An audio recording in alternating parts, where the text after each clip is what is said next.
In this video, we're going to look at coordinates and position. In order to describe motion in physics, we need a way of describing the position of an object.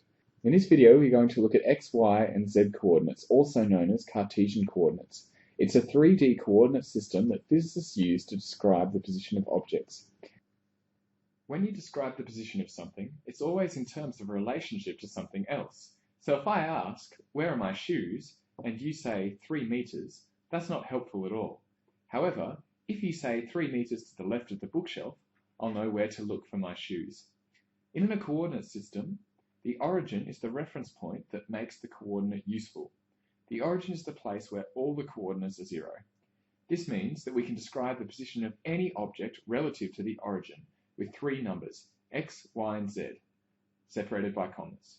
To have a look at this, I have a 3D simulation.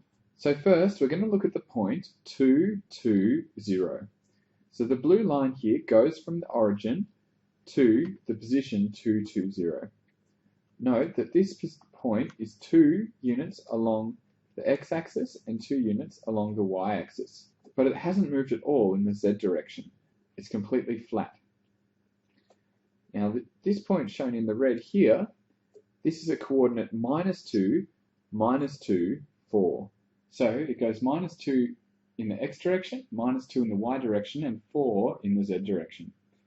Because there are negative numbers, it means that it goes in the opposite direction on the x and y axes. Sometimes we only need to consider a 2-dimensional coordinate system rather than a 3-dimensional coordinate system. For example, a map like this. In this case, we still use coordinates just like before, except this time we only use 2 numbers in the brackets, x and y. For example, snail racing is at 5 in the x direction and 9 in the y direction, or the coordinate 5, 9. And Hackland is located at the coordinate 2, 3. It is also possible to use 1-dimensional coordinates, like this. This occurs when we are considering an object that is just moving backwards and forwards in one direction.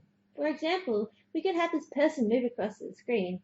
In this case, they start with the x-coordinate 0 and end with the x-coordinate of 5.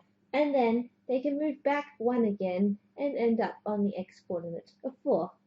Just this one dimension is enough to describe the person's motion.